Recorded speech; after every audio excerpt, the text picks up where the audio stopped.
바퀴벌레 같은 곤충이나 그 외 다른 곤충들도 은근 잘 버티기 때문에 그 핵폭탄 터진 곳 세상에 두 곳 물이 없잖아요. 뭐 핵폭탄이 문제입니까? 소행성이 충돌해도 지구종 95%는 전멸했지만은 생물종은 회복해왔잖아요. 결국 지구는 항상 회복되고 바퀴벌레? 안녕하세요. 서울대학교에서 곤충을 연구하면서 과학 만화를 그리고 있는 갈로아라고 합니다. 진짜 특이한 게 많은데요. 당장 생각나는 게 나방이 있습니다. 가장 큰 포식자가 박쥐거든요. 박쥐한테 대응하기 위해서 스텔스 능력이 있습니다. 박쥐가 이제 초음파를 쏘면서 야간을 비행하며 사냥을 하잖아요. 초음파를 튕겨내기 위해서 스텔스 능력을 갖추고 있는데, 대표적으로 우리 사람들이 팅커벨이라 부르는 그 기다란 꼬리를 갖고 있는 나방 있잖아요. 초음파를 튕겨내는 기능이 있는데 굉장히 많은 나방들이 그런 독작으로 그렇게 스텔스 기능을 위한 긴 꼬리를 갖게 되고 있고요. 아틀라스 나방이나 바지 나방? 우리나라 나방들 보면 또 이렇게 뱀 머리 모양으로 이제 앞날개 갖고 있는 나방들이 있는데, 그런 것 역시 이제 초음파를 튕겨내는 스텔스 기능을 합니다. 또 이제 나방 같은 경우 털이 되게 복실복실한데, 거미줄에 걸렸을 때 털을 그냥 벗겨내고 바로 날아가는 식으로 이제 털이 기능 역할을 하지만은 또 그 털 역시 박쥐의 초음파를 튕겨내는 스텔스 역할을 합니다. 그렇기 때문에 F-22 같은 그런 전투기만 스텔스 기능이 있는 게 아니라 나방 같은 팅커벨들도 신기한 능력을 갖고 있습니다. 절대적으로 좀 커다란 딱정벌레들을 말씀드릴 수 있을 것 같은데, 대표적으로 뭐 헤라클레스 장수풍뎅이가 커다란 뿔을 갖고 있는 애들이 있죠. 수컷끼리 뿔로 이제 서로 물면서 싸우니까, 근데 그 길이가 막 15cm, 16cm 하다 보니까 굉장히 큰 힘을 갖게 되고, 비싼 뭐 코카소스 장수풍뎅이 같은 경우는 이 손톱깎이로 유명해요. 이 가슴이랑 배 사이에 이렇게 서로 들어올리면서 이제 딱딱거리면서 이제 손톱깎이 같은 역할을 할 수 있는데, 번데기 시절 때 무방비 상태잖아요. 다른 곤충이 와가지고 알을 낳거나 하는 기생을 할 수 있기 때문에 방어하려고 이게 몸을 비틀어가지고 관절을 마치 손톱깎이처럼 부딪힙니다. 그럼 이제 올라타는 조그만 곤충을 부수는 역할인데, 그게 성충이 되어서도 우리가 손톱을 내면 손톱이 깎일 정도로 되게 강력한 힘을 갖고 있습니다. 그리고 이제 또 이제 딱정벌레 또 무시무시한 거는 의외로 조그만 애들이 또 무시무시할 때가 있는데요. 하늘소나 사슴벌레도 뭐 큰 턱을 갖고 있는 수컷 말고 암컷 같은 경우는 나무를 파기 때문에 이제 물리면 굉장히 아픈 걸 경험해 볼 수 있습니다. 근데 이제 이런 커다란 곤충 같은 경우는 단점이, 이런 절대적인 힘은 크지만 이 곤충의 세계에서는 얘네들이 외골격을 갖고 있기 때문에 몸집이 커질수록 효율이 되게 떨어집니다. 몸집이 작을수록 오히려 자기 몸무게의 몇 배나 큰 힘을 들 수 있거든요. 그래서 옛날에 뭐 헤라클레스는 자기 몸무게 850배를 들 수 있다라는 이상한 뉴스가 떠돌긴 했지만, 그런 건 이제 잘못된 것이고, 몸무게가 작을수록 자기 몸무게의 몇 배나 되는 이제 물체를 들 수 있기 때문에, 뭐 개미 같은 경우가 이제 작아지면 작아질수록 더 큰 힘을 낼 수 있고, 자기 몸무게 3배 정도의 힘을 줄 수 있는 이제 괴력을 발휘하게 되죠. 그럴 수밖에 없는 게, 외골격이 되면은 껍데기가 있고 그 안에 근육을 채워지다 보니까는 부피가 작아질수록 표면적이 이제 넓어지기 때문에 그만큼 근육이 갖는 효율이 높아지는 거죠. 그렇기 때문에 작아질수록 효율이 높고 커질수록 효율이 떨어지는 거고요. 그렇기 때문에 곤충이 커질 수가 없는 겁니다. 가장 커다란 육상 절지류가 코코넛 크랩 같은 거 되게 커다랗죠. 이 정도가 최대 크기고, 뭐 영화에 나오는 거대 개수 같은 경우는 몸무게를 못 지탱하고 이제 스스로 이제 무너지게 되는 거죠, 실제로는.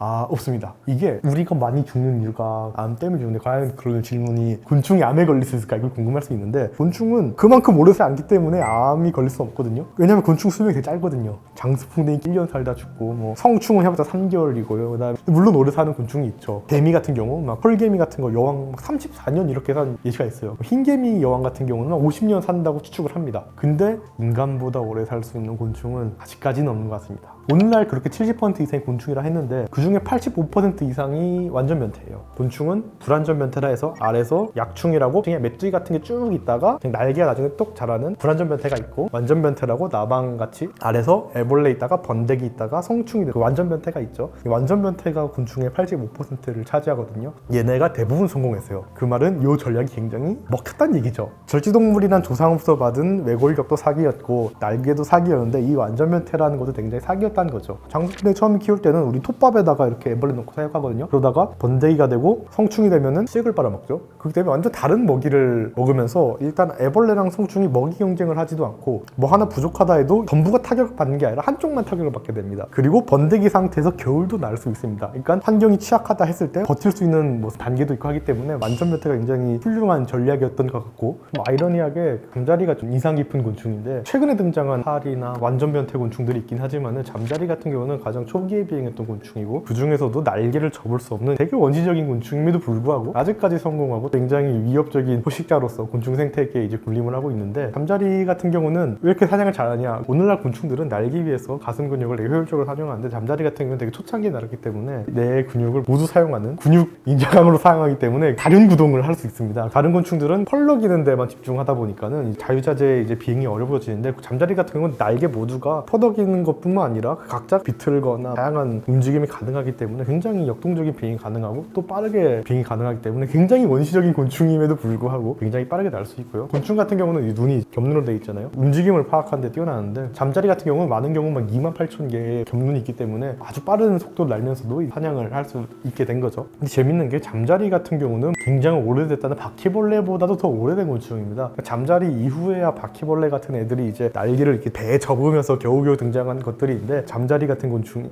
생태계에서도 아직도 사냥꾼으로 뛰어나게 활약할 수 있다는 게 되게 흥미로운 거죠. 잠자리 그 화석들을 봐도 오늘날 잠자리라고 얘기하기는 어렵지만 넓은 의미로 잠자리라고 하는 수많은 화석들이 많은데 걔네들과의 차이점은 일단은 크기죠. 날개 길이가 막 70cm가 넘었다는 거대한 잠자리들. 왜 이런 잠자리가 오늘날 없고 과거에는 있었냐라는 의문점들이 많이 남죠. 뭐가 차이가 있냐 하면은 포식자 생태적 니치가 좀 더 중요하다 볼 수 있겠는데 거대 잠자리가 있었던 시기에는 하늘을 날던 생물이 거의 없었습니다. 그러니까 곤충이 처음에 하늘을 3억 년 전쯤에 날았고요. 2억 몇천만 년이 돼서야 익룡이 날고 그 다음에 1억 5천만 년이 돼서야 새가 날고 몇천만 년이 돼서야 박쥐가 날았거든요. 그러니까 곤충이 처음 날고 나서는 그 하늘의 생태계는 전부 곤충밖에 없었고요. 그러다 보니까는 누구 날면서 굉장히 거대한 포식자로서 군림할 수 있었던 거고 그게 이제 잠자리가 갖게 됐던 거죠. 생물의 죽음은 필연적인 거고 지구상의 99.9% 종은 멸종하기 때문에 어느 종이 멸종하지 않을까 정말 모르는 일이죠. 잠자리가 멸종하더라도 잠자리 비슷한 어떤 곤충이 그 잠자리 역할을 대신하겠죠. VS가 되게 치사한 게 인간 호모사피엔스 한 종이고 한 종이 멸종하면 그냥 끝나는 거고 그 곤충은 이 90만 종 중 하나만 남으면 한 종만 적응방사에서 라디에이션이 그냥 쫙 일어나기 때문에 당연히 게임이 안 되겠죠. 그리고 물론 지구가 멸망하면은 굉장한 놀라운 과학 기술력으로 살아남을 수 있긴 하겠지만은 곤충 중에서도 뭐 되게 스페셜리스트들 막 누구는 이 식물만 먹고 이 곤충과 상리공생하고 이런 것들은 이제 굉장히 하나가 멸종되면 계속 연쇄반응을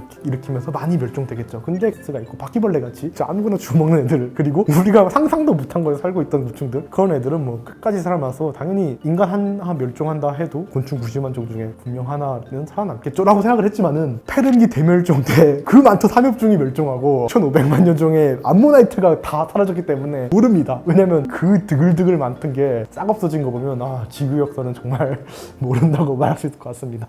네, 그 곤충 극한에 되게 많이 살고 뭐 사막에도 살고 해발 3000m 이상에도 살고 남극에도 살고 심지어 뭐 용암이 흐르고 굳은 험만 지대에만 사는 귀뚜라미가 있고요. 그 천도를 버틸 순 없고 그 보통 다 죽죠. 모든 생물은 뭐 40도 이상 되면 단백질이 망가지기 때문에 얘들은 이제 식으면은 코딱딱 가가지고 그냥 그 아무것도 없는 천이가 전혀 되지 않는 환경에서 그냥 그 미네랄 주워 먹고 바람에 불어오르는 이제 그 식물 찌꺼기 지워 먹다가 천이가 시작되면 바로 이제 다른 용암이 같이 식은 지역으로 이동하는 곤충입니다. 오히려 뜨거운 곳에서 버티는 곤충이 잘 없습니다. 그거는 모르죠. 그 핵폭탄 터진 곳 세상에 두 곳에서 어떻게 됐나는 잘 모르기 때문에 물론 계속 거기서 천이가 일어나잖아요. 근데 당연히 잘하겠죠. 왜냐면 핵폭탄 터진 이후에 당연히 그 방사능 물질이 반감기에서 계속 사라지고 하면은 하겠지만은 오히려 물이 없잖아요. 뭐 식물이 있어야지 그 물이 고이고 이렇게 되는데 곤충 같은 경우는 말피기 기관이라 해가지고 물 없이 꽤 잘 버팁니다. 키벌레 같은 곤충이나 그 외 다른 곤충들도 그런 물 없는 곳에서 은근 잘 버티기 때문에 뭐 소행성이 충돌해 뭐 핵폭탄이 문제니까 소행성이 충돌해도 여태까지 뭐 5번의 대멸종이 있었고 초신성에 의한 방사선이 그냥 지구로 직방했다는 몇몇 사건이 있었는데 지구종 95%는 전멸했지만은 생물종은 회복해왔잖아요. 그래서 핵폭탄이 떨어졌다고 핵폭탄이 떨어지면 물론 그 주변 초토화되지만은 결국 지구는 항상 회복되고 바퀴벌레 못할 거 없다고 생각합니다. 당연히. 네. 저는 곤충 먹는 거에 되게 거부감이 없기 때문에 잘 먹는데 바퀴벌레는 품으로 쓰기 되게 좋죠. 왜냐면 애들이 일단 무조건 뭐든 먹기 때문에 살기 편하고 번식이 잘 되니까는 일단은 사람들이 그 인식이 있잖아요. 설국 열차에서 젤로 그 영양갱으로 준 거잖아요. 그렇기 때문에 그 물론 곤충 식량을 먹이려면 곤충의 이미지를 차단해야 되죠. 그래서 채식하신 분들도 너가 그 귀여운 소나 뭐 귀여운 돼지를 보면은 고기 못 먹는다라고 말씀하시는 것처럼 비슷하죠. 그 먹는 거에 대한 이미지를 알게 되면은 원래 못 먹게 되는 것처럼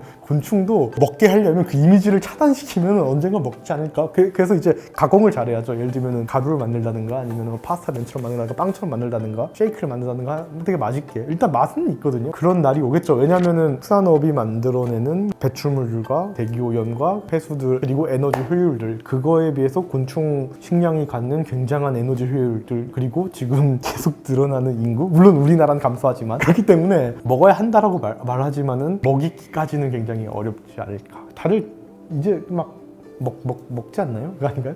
저는 멸종돼도 괜찮다 생각하는 입장입니다. 그리고 심지어 바퀴벌레뿐만 아니라 되게 민감 주제가 아인슈타인이 얘기했길 꿀벌이 멸종하면 인간이 뭐 사라질 것이다. 아니면은 자주 드는 질문이 모기를 멸종시켜도 괜찮을까요? 모기는 생태계에서 중요한 역할을 하긴 한다는데 저는 멸종에 대해서 약간 입장이 다릅니다. 이건 좀 이단적인 얘기일 수도 있긴 한데 저만 하는 생각은 아니기 때문에 멸종은 일단은 계속 일어나고 있죠. 멸종은 지구 생태계에서 5번 대멸종이 일어났고 그 다음에 6번 지금 인간에 의해서 굉장히 빠른 속도로 종들이 멸종하고 있죠. 그걸 위해서 사람들이 멸종위기종을 막 보존하고 합니다. 근데 이제 우리가 이런 노력을 하지만은 앞으로 막 5천만 년 뒤에 굉장한 대멸종도 일어날 거고요. 우리가 어떤 노력을 하든 간에 일단은 대멸종은 그런 지질학적인 천문학적인 그 엄청난 사건 앞에 무력하게 대멸종을 일어나고 지구 역사 그래 다시 항상 회복은 됐겠죠. 그렇기 때문에 우리가 어떻게든 멸종을 붙잡든 간에 멸종은 일어나고 다시 지구는 회복될 건데 여태까지 인간들은 수많은 질병의 다양성들을 제거해 왔기 때문에 바퀴벌레 멸종돼도 뭐 바퀴벌레를 대신하는 바다에 사는 객강구가 우리 집에 오거나 뭐 이렇겠죠. 그래서 저는 상관없다 생각합니다.